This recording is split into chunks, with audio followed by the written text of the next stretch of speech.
Hello everyone and welcome to this video. I will show with you how to pay with some app link. So friends, if you want to pay with some app links, follow me in this video guide. First, open your some app profile, open your profile. After log in your accounts with your all details, open your profile and then go to your payments link. Choose a payments link, pay guests there. Choose your pay, Google Pay, this one. After choose your Google Pay, write your card details, as you can see here, name and card number and expire date and all details.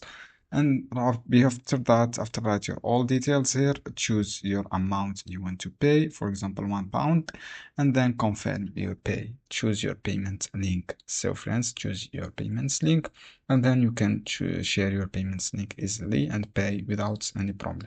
Just click pay, Google Pay, write your all details, and then choose your amount you want to pay. I hope this guide helpful for you. Don't forget, give like and give share this